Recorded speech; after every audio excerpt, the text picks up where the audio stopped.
So I tried blowing my shofar last night, and I realized because I haven't done it in quite a while, I don't have any control. You have to practice. So I have to practice.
Shai, if you take your chair away, don't move it over there, please.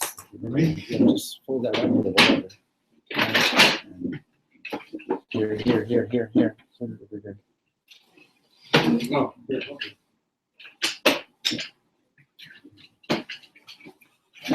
okay. Okay.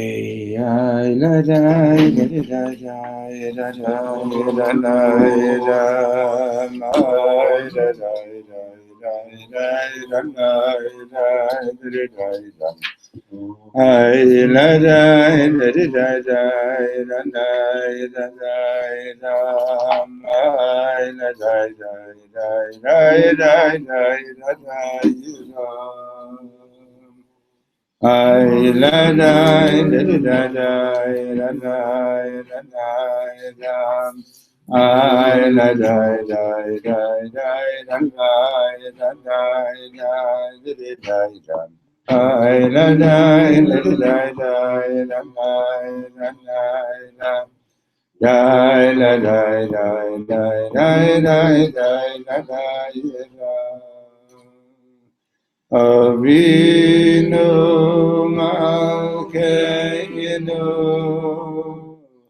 Ein Lanu Melech Ein Lanu Melech Elota Avinu Malkeinu Ein lanu melech, ein lanu melech, elota. Ay la la la la la, ay la la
la.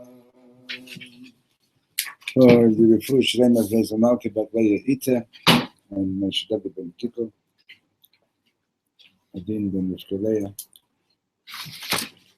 Okay, we're on page 315. Actually, we're still going to just middle of 314, actually. Okay, before the middle. Kan harav Kook ma'amik od yoter. So we spoke about yesterday. Yesterday we spoke about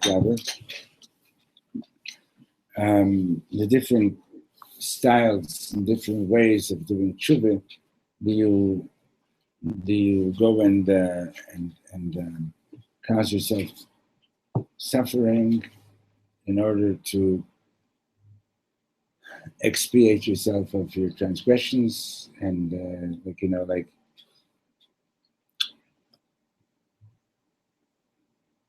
or do you, which is what the Arizal was talking about. And then came the Baal Shem Tov and said that, no, you have to do tshuva b'simcha. We're no longer capable of following that path of the Arizal, of all the sigufim, all the fasts, and so on. And someone asked the Baal Shem Tov, so then how could I be happy doing tshuva when I'm thinking about, confessing all the transgressions that I've done? The Baal Shem Tov says, simple. Can you imagine that you could have lived the rest of your life not even knowing that you have something to fix? Right? So it's just the fact that you know that you've got something to fix is also a gewalt, it's also an amazing thing. And then he went on and said that Rav Kook, so let's look inside, Kan harav Kook ma'amik od yoter, it's about 1/3 of the way down on the page, on 314. Kan harav Kook ma'amik od yoter, Rav Kook is going even deeper, hu omer inyan ha'tshuva hu, and this is something that's really important to ingest, that the whole thing about tshuva is shata oseh et atzmacha kli la'or Hashem she'ya'ir b'cha, that you're once again you're becoming a vessel for Hashem's light to illuminate within you. Kol ma'aseh, everything that you do, kol dibur, every word that you speak, kol machshava, every thought that you have, and kli la'or Hashem, it's all a vessel for God's light. Right? The Alter Rebbe says, you want to see a gilui elokim, you want to see a divine revelation, right? So people think that, you have to have the skies opening up and or chas v'sholem, a car accident that you walk out of, thank God, without more than a scratch, right? Baruch Hashem. You don't have to go that far for a divine revelation. Every time that you see a yid doing a mitzvah, just because Hashem said to do the mitzvah, that's a divine revelation. In other words, that a human being who's basically a nefesh abahamid, an animal in every animalistic in every other way, and saying, no, I'm more than just an animal. I can do something that Hashem wants me to do. That's a divine revelation. What is being revealed? Godliness. Godliness in ourselves? Godliness in this world, yeah. I had fun with Yeah, that. the Alter Rebbe came up with it. He was a good man. Yeah, he was a good man. Yeah. Anytime one does the Ratzon of the Kodesh Baruch Hu, with the intention that I'm doing it because this is what Hashem wants, that is a divine revelation in this world. A revelation of the divine. So that's what Rav Shlomo was explaining, that Rav Kook is emphasizing that the every act, every word, every thought, when we do tshuva, the vessel for Hashem, you are the vessel. Every thought is a vessel, every word is a vessel, every act is a vessel, and if we do it with tshuva, it is the vessel, the tshuva cleans the vessel, makes it appropriate for Hashem's light to be revealed in that vessel. So now, Lamashal, for example, Im Adam lo yarviach pchuta miyamav. If a person never made any money, v'yom echad he marviach 10 shkalim, v'yom shelacharav 50 shkalim, and one day he makes 10 shekel, the next day he makes 50, v'yom shelacharav 200 shkalim, v'chol yom harevach machpil et atzmo, and every day he's making more and more, then he flies. Awesome, right? So kachi gam tshuva, same as with tshuva, misha'ah she'osim tshuva, from the moment that the person does tshuva, has simcha pnimit, the inner joy, the Or Hashem, and the divine light, nichpalim gets doubled, nichpalim b'leiv pnima gets doubled within the heart, b'chol rega v'rega. Right, so tshuva is a very happy thing. L'fi hashita hishana, according to the old path, or the more ancient path, nothing wrong with it, it's not for us. בליל ראש השנה, אנשים באים לבית הכנסת, עצובים ושבורים, on Rosh Hashanah night, the people come to shul, like, broken, בוכים ומתענחים, they're crying and they're groaning, אוי, צריך לעשות תשובה, wow, I need to do תשובה, כמו שאמר אחד המתנגדים, like one of the misnagdim said, כל כך קשה לאכול בראש השנה, so hard to eat a meal on Rosh Hashanah, איך אפשר לאכול כשעשינו כל כך הרבה עבירות? How can we eat after having done so many transgressions? אבל אצל הצדיקים, השמחה בראש השנה הייתה עמוקה מאוד.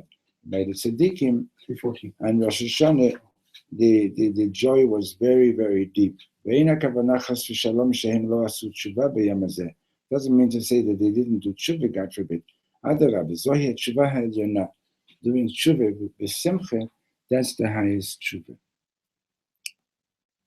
Okay, so now on 3:15, Reb Shlomo is going back to the opening of the third chapter in OROT HATSHUVAH, and I'll reread Rav Kook's words in the brown font. It's Rav Kook's words. Now Reb Shlomo is going to be going.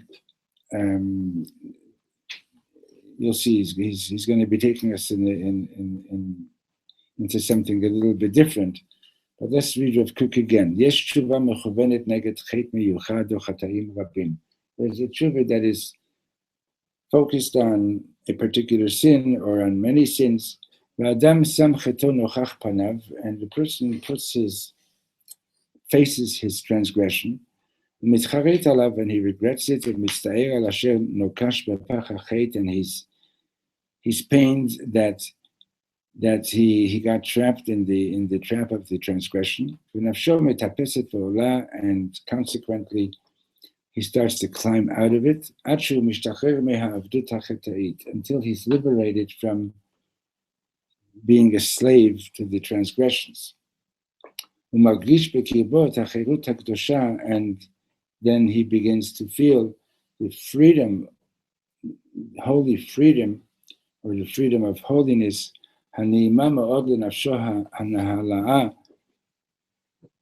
which is very sweet for his weary soul. And he continues and is healed.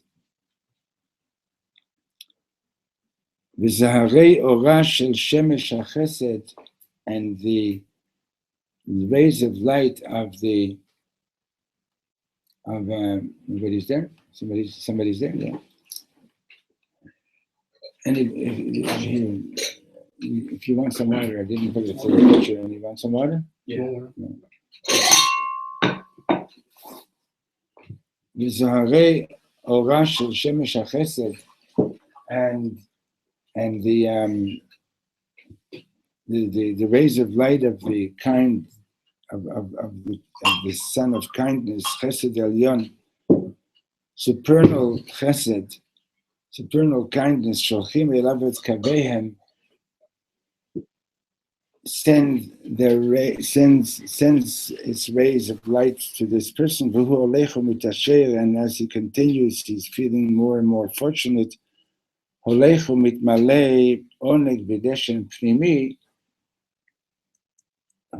was at the door, Barry? Or here we are. Okay, so and the person carries on and is feeling more and more fortunate. He's filled with a sweet richness, an inner sweet richness. Yachadim lev nishbar, v'nefesh shacha medukaa. At the same time, he's got a broken heart, and he feels the pain of being so low. Shumagish b'kirbo, which he feels within himself. Shigam regesh ze atzmo, and this very feeling of brokenness, hana'eh lo lefi matzavo, is pleasant to him, according for his given stature.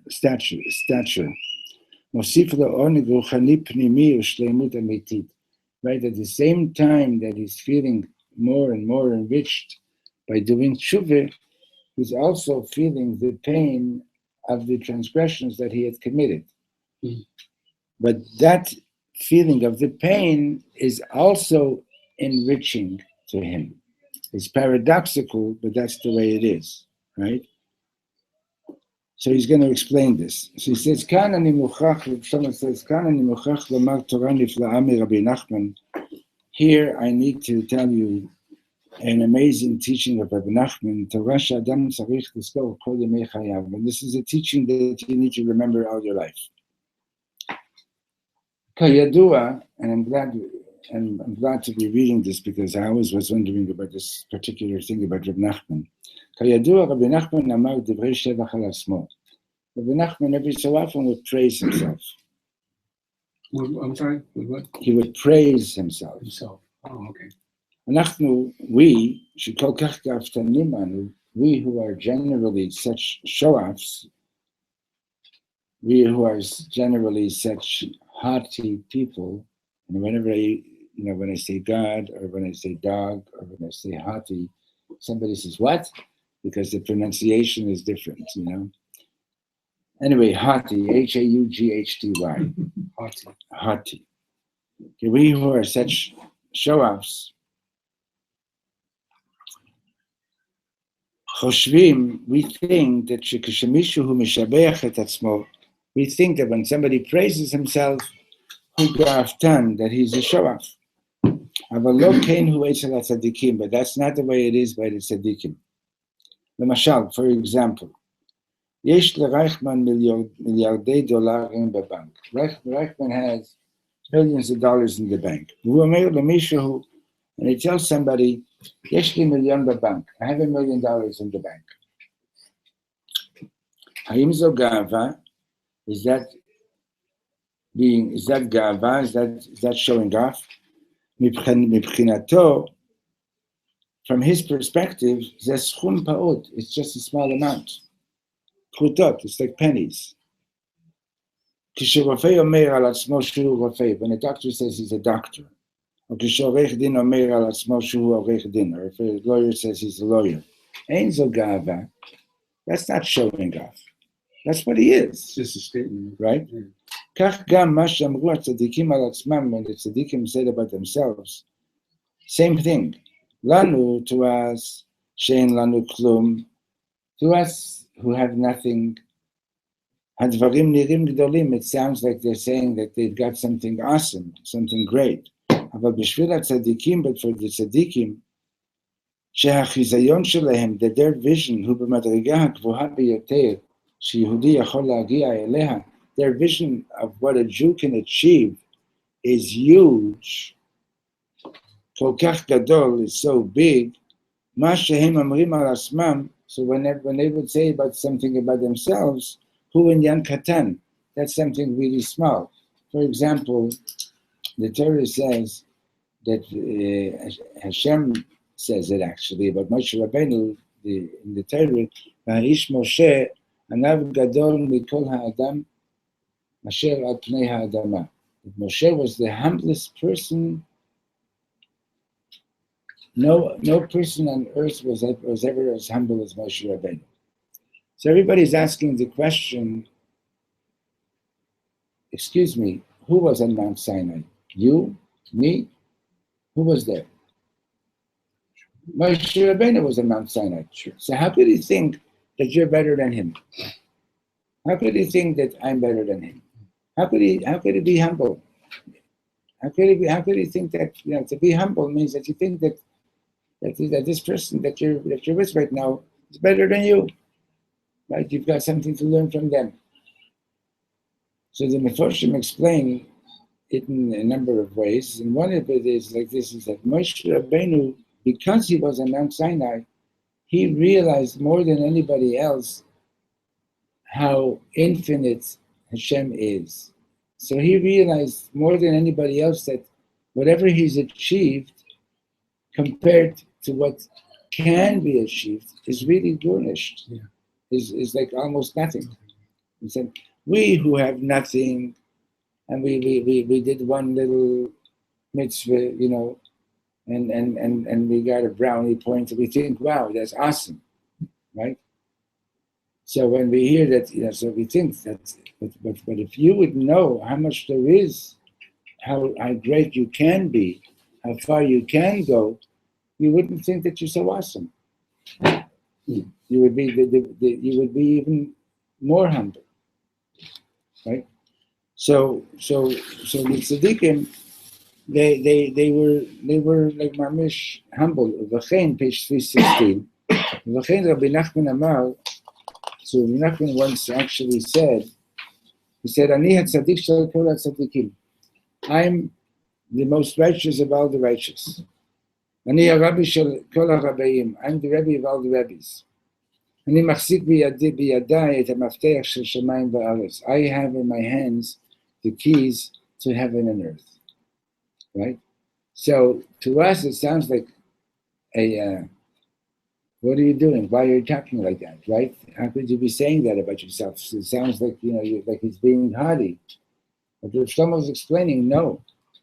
And he's explaining this to illustrate Rav Kook's point, that the more tshuva that you do, on the one hand you feel more and more enriched because your vessel for Hashem's illumination is more fitting, more suitable. And on the other hand, your pain over the transgressions that you did is very, very real, because you have a deeper realization of how negative it was.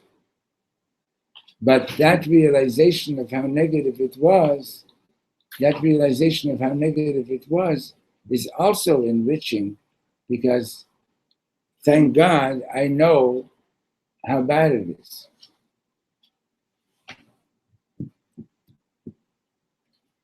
We eat Paradox cereal for breakfast. Understand? We eat Paradox cereal for breakfast. It's healthy and it tastes good. Of course, everybody knows what you're talking about, like that means. What I'm saying is, Paradox, you're holding two opposite ideas at the same time, right? You're feeling enriched and happy that you've done tshuva, and you're feeling the pain of the fact that you did transgressions at the same time. Yeah. Which is that wouldn't work in Greek philosophy, but it works in Judaism.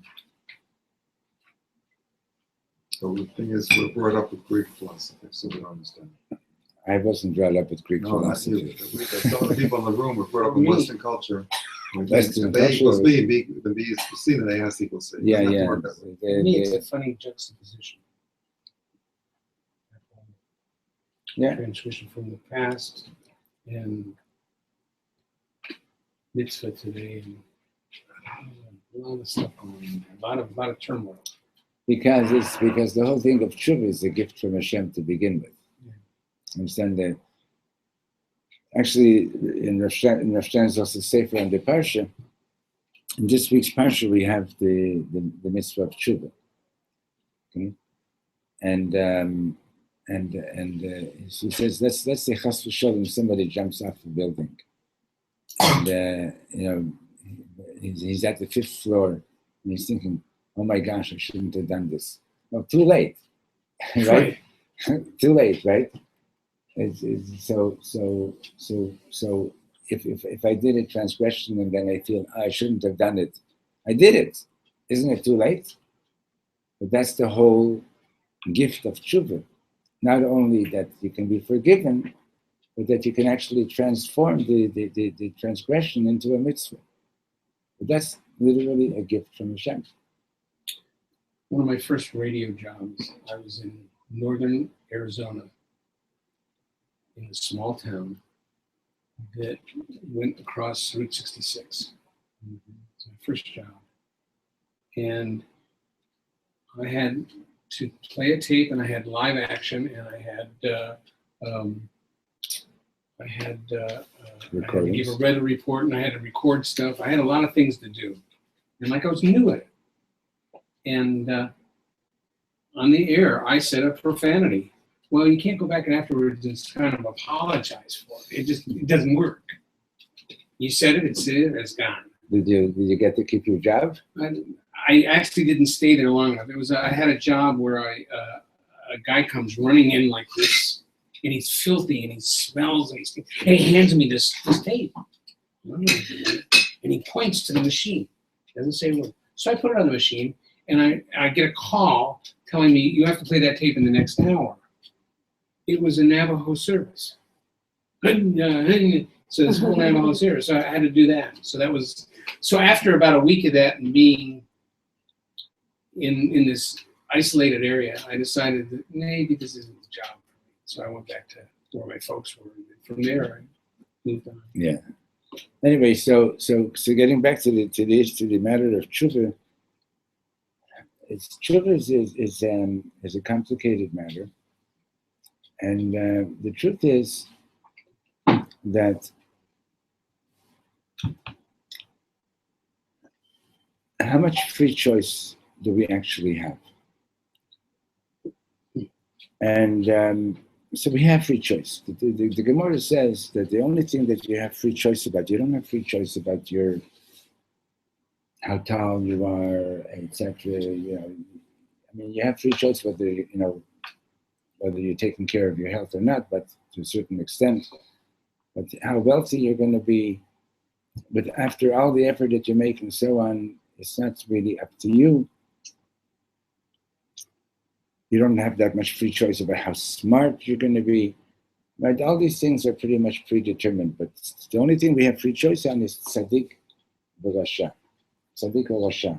Am I going to make, right now, at this moment, am I going to make the right, good decision, or am I going to choose the wrong thing? Right? Now, but the bandwidth of free choice is not always that wide. And what I mean to say is like this. There are things that a person might be doing today that they're no longer being done out of free choice because yesterday you made the wrong choice, right? Now it still can be changed, but it's going to take a lot more work. It still can be changed, but it's in other words, I can make a decision about I can do a certain thing, and that's going to trigger a whole chain reaction of events that that are the result of that one bad decision. Okay, so you're still responsible, etc., etc. You still have to, you still can fix it all, but realize that, you got to realize that every decision that you make can have some pretty far-reaching consequences. There's a story, all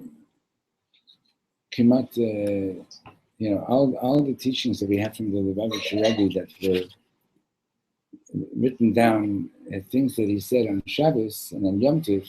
So how do we have it? Pretty much verbatim, because all the Rebbes, they had people, they had among the Hasidim people with great memories, there's this Yid, Rabbi Yoel Khan, and the Rabbi Shechosid, and he and a few others, they would be there at the Farbrengens, and then after Shabbos, they would sit down and repeat everything that the Rabbi said and got written down and be recorded. So this Rabbi Yoel Khan is walking on some street in Crown Heights one day, and this fellow in a car honks to him, and he goes over and he sees this guy, a young man like in his 30s, looking with a big afro, and he says, Rabbi Khan, he says, looks like you don't recognize me. Remember Lakewood? And Rabbi Khan looks at him and he says, yeah. So he says, you remember you promised me that when I was ready to learn Hasidus, you would study Hasidus with me. Now, who was this young man? This young man was one of the top students in the yeshiva in Lakewood. And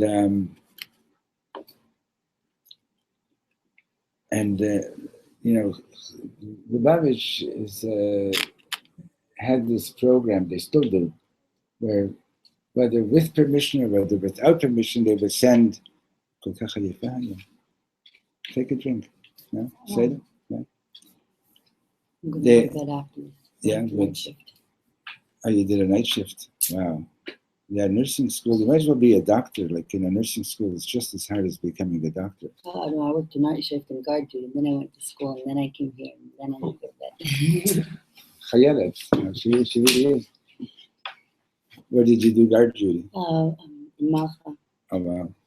Okay. So you can put your head on the table if you want. It's okay. Yeah, it's okay. I don't mind. Anyway, so Lubavitch would send people into the Litvish yeshivas to learn Chassidut with whoever was interested. In some yeshivot, they had no permission to do that, and we sort of like underground. In some yeshivot, they had permission to do this. Anyway, so Rabbi Yoel Khan, like, you know, like being like the big brilliant mind that he is, he was the one that would go to Lakewood. So he had a group of people that he would teach Chassidut, and they told him, if you can get this guy to come to your Chassidut classes, half the yeshiva would follow him. So Rabbi Yoel Khan started speaking to this young man and trying to convince him to join for Chassidut. And he kept on saying, listen, leave me alone. Leave me alone. I don't need Chassidut. My father didn't study Chassidut. My grandfather didn't study Chassidut. I don't need it, and so on. Anyway, one day this young man comes to Rabbi Yoel Khan and he says, can you get me an appointment? Can you get me an appointment with the Lubavitcher Rebbe? Just let her through. Can you get me an appointment with the Lubavitcher Rebbe? So he says, yeah. Anyway, he gets me an appointment for a couple of weeks later. And he says, but you'll only be able to see the Rebbe for a minute. You know, like, it was like to go in to see the Lubavitcher Rebbe was like hundreds of people were always wanting to see him. So he says, that's fine. Anyway, the man came to New York, and 2 o'clock in the morning, he goes in to see the Lubavitcher Rebbe, and he didn't come out for almost an hour. When he came out, he just walks by Rabbi Yoel Khan and never spoke to him again until that day when he honked his horn and says, you know, I want you to teach me Chassidus. So Rabbi Yoel Khan started teaching him Chassidus, and then they became friends. So Rabbi Yoel Khan says to him, listen, among Chassidim, you know, if somebody heard something that should be shared with other Chassidim during a private meeting with the Rebbe, so we share it. So do you mind telling me what went on when you had that Yechidus with the Lubavitcher Rebbe? You were supposedly going to be going in there just for 1 minute, and the Rebbe kept you there for almost an hour. So he says, no, I don't mind telling you at all. So he says, what happened was like this. I went to see the Rebbe because I had come across a problem in the Gemara. I had a question in the Gemara. And nobody was able to answer my question. And I went to every Rosh Yeshiva, I went, looked in all this forum, I couldn't find a solution. So I decided, you know what, I'll ask the Lubavitcher Rebbe also. He's also a Talmud Chacham. So and when you told me that the Rebbe could see me only for 1 minute, I said that's perfect, because either he can answer me in a minute, or he doesn't know the answer. So when I came in, I presented the Rebbe with my question. Says in 45 seconds, he gave me a whole new way of learning that Gemara, that it cleared it all up. And I thanked him, and I'm turning around to leave his office, and the Rebbe says to me, "Are you learning Chassidus?" So I said, "No." She says, "You have to learn Chassidus." So I said, "Why?" And the Rebbe says, "If you don't learn Chassidus, what's going to happen to you one day is that somebody's going to insult your learning, and you're going to get really upset and offended, and then you'll walk out of the Beis Medrash, and then you'll do this, and then you'll do that, and then you'll do that, and then you'll do that, and then you'll do that." And I said to the Rebbe, "I don't think so. My father didn't learn Chassidus, he was a holy Jew. My grandfather didn't learn Chassidus, he was a holy Jew, big scholar." And the Rebbe again told me, "You have to learn Chassidus, because if you don't, somebody's going to insult your learning, and it'll lead you to doing this, and to doing that, to doing that." And he listed like a string of 10 transgressions, one worse than the next one worse than the previous one. And he says, and in the end, you'll end up leaving the yeshiva too. So I said to the Rebbe, and this discussion went back and forth for 45 minutes, and I said to the Rebbe, "Okay, I'll think about it." And when I came out of the Rebbe's office, I ignored you. He says, "Rabbi Khan, I didn't want to hear anything that you had to say." And we never spoke since. So Rabbi Khan says, "So what happened?" So he says, "What happened was that one day I was sitting and working in the Oisers forum in the library, working on a big problem in the Talmud. And I spent 2-3 weeks of doing research there. And when I finished, I thought I found a solution. And as I'm going back into the Beis Medrash, I hear two of my buddies beginning to discuss the problem I had just spent 2-3 weeks on. And I said, "Oh, you know what? I just spent 2-3 weeks researching this. Here, let me tell you what I came up with." And I shared my solution. And they looked at each other like, "That's all you came up with after 2-3 weeks? Yeah, garnished." And I felt very insulted. I went to the dorm, and lo and behold, within 24 hours, I had done that whole string of things that the Rebbe warned me about. But being the good, solid snagger that I was, I didn't pay any attention to it. And a couple of months later, the same thing happened. And guess what? I actually left the yeshiva, went to university, became a math professor, got married. And I have a 9-year-old kid. And I wasn't even giving him any Jewish education. And one day, my kid comes home, and he says, "Dad, some kids called me today. They called me a stinking Jew." "Why did they do that? What's it about?" And I realized I had never told my kid about what it means to be a Jew. So I went up to the attic and I looked around to see what do I have that I could share with him. And I had an old Gemara, but he wasn't ready for me to share that with him. Anyway, I happened to be at the corner store and I see this Jewish paper called the Jewish Press, if you ever heard about it. And I looking at it, and I see they've got these comics about the rabbis in there and so on. You ever see a Jewish Press? I don't know if they still publish it. So I figured, okay, I'll buy it and I'll take it home and I'll show my kid a couple of stories about some rabbis from the Talmud. And as I'm looking through the paper, I see that there's an announcement that next week on Tuesday night, let's say, that there's going to be a big farbrengen in Crown Heights celebrating the release of one of the rabbis from prison. And the Babish every Rebbe was in prison at one time or another. So strangely, I live in Queens, but strangely, I found myself in Crown Heights Tuesday night. So I went into the Farbrengen. And there, looking the way I do with my afro and so on.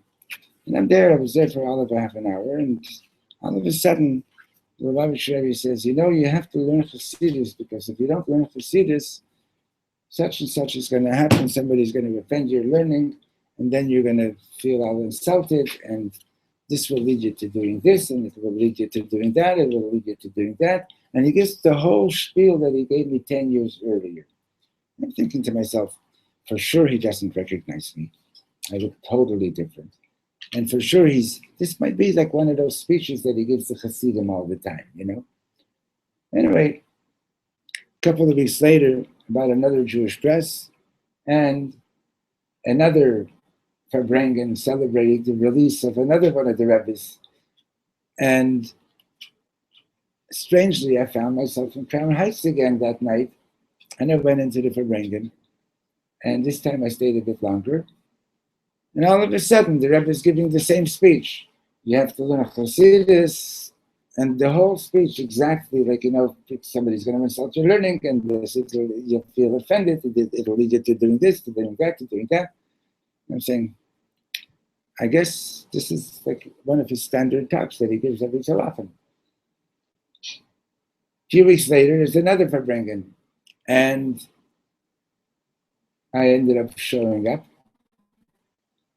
And again, the Rebbe gives the same speech. And I'm thinking to myself, maybe he does recognize me. Anyway, just before I was about to leave, they announced that everyone should stay, because at the end of the Farbrengen, the Rebbe was going to give everyone kosher bracha. He was going to give everybody a little bit of wine from his cup to make a l'chaim. So I decided, okay. And I decided I'll stay. And if I get one more sign that he really is talking to me, then I'll learn Chassidus. So I stayed for the kosher bracha, and as I put my cup out to the Rebbe, and he pours some wine into it, and he looks at me and he says, so now you're ready to learn Chassidus?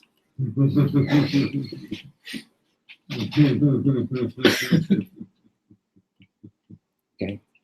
Anyway, the point of the story is that you make a certain decision, you think you're making the right decision, and then you discover that no, it led to something else, and you realize, like, you feel like, sometimes you feel like I don't have any more free choice.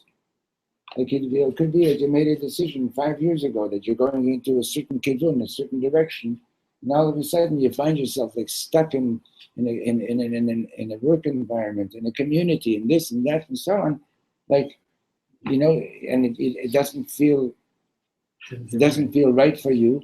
But what are you going to do now? Like, I got a job, I got to make a living, it's not so pashut, right? So tshuva is not always a simple thing. But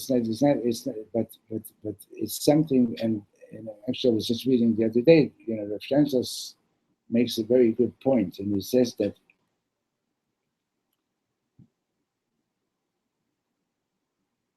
that don't, if somebody says this Rosh Hashanah, from now on I'm going to be a tzaddik, he says it's meaningless. It doesn't work that way. You got to go step by step.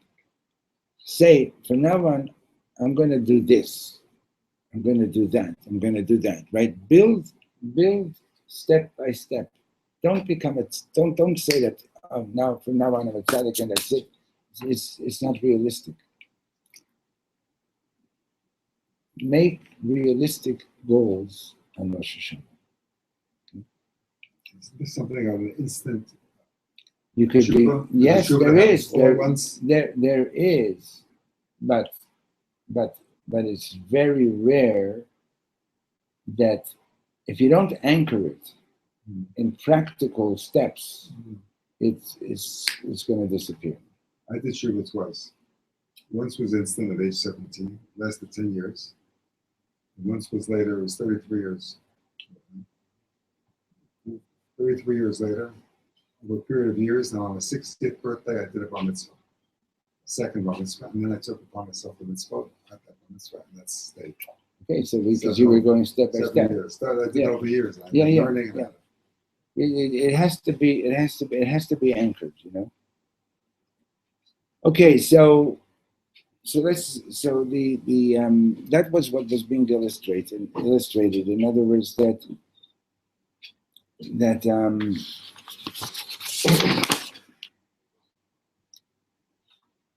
the process is in other words, you always have to realize there's more. You always have to realize there's more. And if you realize that there's more and you say, I've achieved this, and I'm happy that I've achieved this so far, so that's not showing off. But if you think that what you've achieved, that's already the ultimate, then you're showing off. Okay? So, V'hu himshich v'amar. And Rabbi Nachman also continued and said, and this is a very important lesson, אילו הייתי מתגלגל כל הדרך, ועובר על כל החטאים האפשריים בעולם. Let's say my journey was like circuitous, and let's say I did every possible sin. מה אתם חושבים היה קורה לי? What do you think would have happened to me? וכי הייתי מפסיק להיות הצדיק של כל הצדיקים? Do you think I would have given up being the most righteous? וכי הייתי מפסיק להיות הרבי של כל הרבים? Do you think I would stop being the Rebbe of all the Rebbes? וכי להחליק שנייה, הייתי מוותר על המפתח של שמיים וארץ? If I would slip for one moment, do you think I would give up holding the key to heaven and earth? את המפתח הזה אני מחזיק חזק.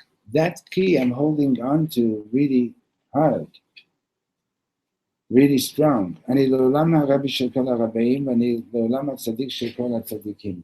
I remember reading this thing from Reb Nachman years ago, and like I couldn't believe it. Like, how could he talk like that? But Reb Shlomo is explaining. First of all, the last thing that Reb Nachman says is like this: What happens with us is that we do tshuva, and then all of a sudden, whether it's a day later, or whether it's a year later, or whether it's 5 years later, all of a sudden, the person slips and does the transgression again, right? So what happens to us what is our response then? Our response then is, like the voice of the Yetzer Hara is, you see, he didn't really mean it. It wasn't for real. If it was really for real, he would never have done this again, right? So, like so the Yetzer Hara says, Shalom, don't even bother trying to do tshuva anymore. You're stuck in this for the rest of your life, right? That's the voice of the Yetzer Hara. Okay? So Reb Nachman is saying, if I would have slipped and done a big avera, you think I'd give up being who I'm supposed to be? In other words, to give in so you slipped, so get up. Pick yourself up and continue. You don't say because, like there's I've mentioned it in the past, there's a teaching from the Baal Shem Tov. A child is learning how to walk, right? So the kid gets up, falls down, gets up, falls down, gets up, falls down. Now imagine an adult goes over to the kid and says to the kid, hey, excuse me, I've been watching you for the last hour. You've gotten up and fallen 50 times. Why don't you just give up? And the kid looks at the adult and says, is it guaranteed that when I'm going to be an adult, I'm also going to be as stupid as you? Right?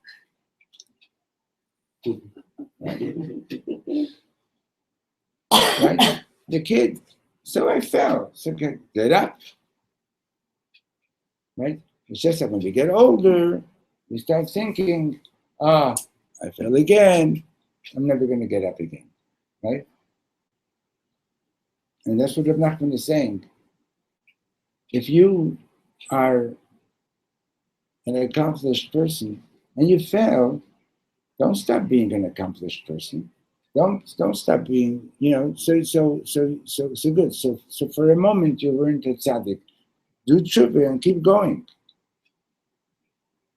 Say a great doctor, he messed up on one surgery, right? And it happens, never, right? So he's going to say, I'm never going to try to help anybody anymore because once I messed up. You're a doctor. This is what you're able to do. Go ahead and do it. Don't tell me that because you weren't 100% perfect all the time, therefore you're not going to do it anymore. It's almost like you talk about loving yourself, accepting yourself. Also, yeah. Accepting yourself. It's not, well, yes. All of yourself, including the parts that Correct. are difficult to accept. Correct. Okay. So, that's, in other words, in the tshuva process, you know that, Baruch Hashem, you're getting more light now, right? But at the same time, there is a sense of, in other words, a sense of, you don't get away from that sense of regret over what was wrong, but that's the fact that you're actually regretting it and you still feel bad about it, that itself is enriching. But if you stop feeling bad about it, then there's something wrong there. You're numb to it, and you don't. Oh yeah, now, the real Baal Tshuva is always moving forward. The Bleki Yitzchak and Berditchev didn't start davening Shachris every day until he did tshuva over yesterday. Now, believe me, he wasn't playing with an iPad or an iPhone yesterday. So what was he doing tshuva on, The more you advance, the more you realize that what I've done so far is really so little, and I got to make it better. But at the same time, you have to be simcha. It's not like, walking around like, oy vey, oy vey, oy vey. Like in the yeshiva, they used to say, that the Masnagid says, oy vey, ivdu et Hashem b'simcha, oy vey. Like, what else does God want, that I have to be happy also, oy vey. It's, and you got to realize is that the society that we live in this world, the economy is built on people not being happy. Yes. Everything is built on people not being happy, because if I want to sell you something, I got to tell you that you have no right to be happy with what you've got. You'll only be happy if you buy what I sell you. So you buy it today. So how am I going to sell you something tomorrow? You can't be happy with this anymore. Now you have to have this, right? The suit I wore yesterday was beautiful. What's wrong with it today? You can't wear that today anymore. I have a feeling that what you're teaching cannot be taught only through words. It must be experienced. Only experiential learning can help. Of course. Because just learn this on a philosophical level, I think it's gets only to a certain point to really make a change. No, it has to be within me to make a change, to really adopt this approach to life requires living it. Well, if there's anything that you can learn that you don't have to apply towards your life in order to have it become part of your life. Everything has the practical and the, you have the Ruchani and the Gashmi, and they go together. You have to have them both in order to make a complete whole. But what he's saying is, he's talking about philosophers who sit there and philosophize. Yeah, you have to saying try that, but in philosophy, it's like, it's just the fun of being a philosopher. Not just philosophy, it could be a Shiva class. You come in, it only affects the intellect, doesn't affect the emotions. So here we're talking if about you don't work on it, it's going to be garnished. That's right. Anyway, so I wish everybody Tiva v'chatima tova. Tonight Rabbi Second is teaching at 7:30, Mr. Shem, and tomorrow night. Guess who's here tomorrow night? You know? Right. You know. You're a Leibish 100. He's going to be teaching in our Smicha program. You haven't had the pleasure yet. You better be here tomorrow night. Yeah. Yes. What's the class on? Who cares? It's Leibish. It's open to the public? At 7:30. At 7:30. Yeah. So leaving tomorrow, right? Huh? You're flying tomorrow. Tomorrow morning, yeah. What time's release? Tonight, 7:30, yeah.